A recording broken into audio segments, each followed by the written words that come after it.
What's up, everybody? It's the Inhuman one here, and today we're going to discuss the story behind Adam.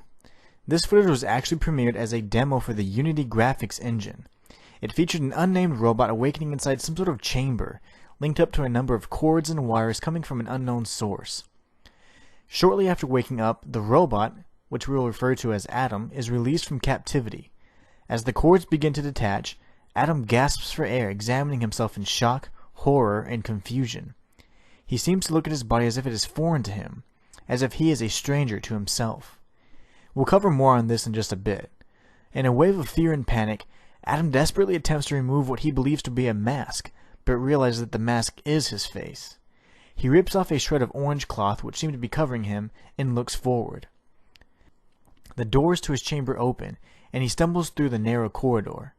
Taking his first unsure steps in his unfamiliar frame, Adam reaches the exterior and notices that there are many others like him. Similarly confused and unfamiliar with their bodies, they stumble towards some unknown destination. Up above, armed guards that seem to be human urge them to move along towards the arid wasteland that surrounds them. Several of the robots have difficulty adapting to the immediate situation and begin to crawl in the same direction as their brethren. The guards open fire, frustrated, and damage the troubled robots.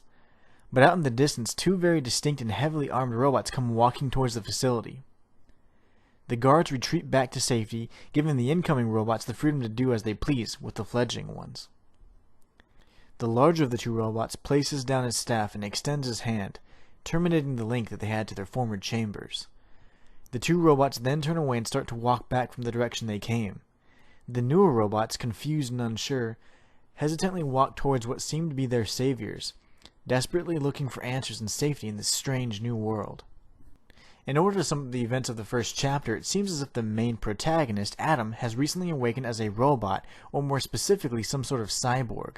The reason for this minor yet significant clarification is due to the fact that when Adam first awakens, he gasps for air.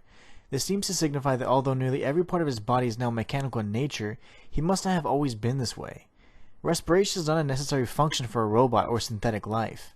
Batteries and electricity perform similar functions to human lungs and hearts. The fact that Adam gasps for air seems to imply that breathing is, or at least was, a normal function to him, not to mention the fact that his head cavity seems to have enough space for a human brain. Simply explaining this action as clever programming would seem to be too simple. The orange color of the garb the robots wear and the fact that they all seem to suffer from memory loss seems to indicate that they may be prisoners. Not only that, but considering the fact that the screen on his chest, or on all of the robots' chests, references a specific felony code, it seems quite obvious that the orange fabric they're wearing is not purely decorative. Based on the corrective institution, often, orange is a color used to identify prisoners. Additionally, each cyborg seems to have their full name featured on their chest monitors for identification purposes. The monitors also prominently display the felony they are punished for, so that all may see. I don't think it's necessary to go over the parallels to armed guards, but I figured I'd mention it just in case. Now, it seems as if the ultimate punishment for the cyborgs that are being exiled is the fact that they have no sense of self and are being thrown into elements without so much as a word. It was only natural for them to blindly follow those two distinct robots who seemed to free them in the most basic sense of the word. Despite their silence, Sebastian and Lou's actions seemed to be benevolent. Perhaps these silent heroes would provide them answers to questions they did not even know to ask. Adam is a tragic tale of a man turned cyborg, a man sentenced to mindlessly wander as a machine for sins he knows nothing about. Being reborn in his new form, Adam is simply searching for answers in an attempt to collect the fragments of his past so that he may understand the present. And that is it for part 1 of this video, guys, and I hope you enjoyed it. I'll be covering chapter 2 of Adam's story in the next coming days.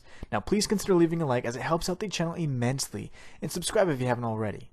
I left a link to the original video from Unity in the description below. Now stay tuned for part 2, and as always, it's the Inhuman one, signing out. Welcome to my universe.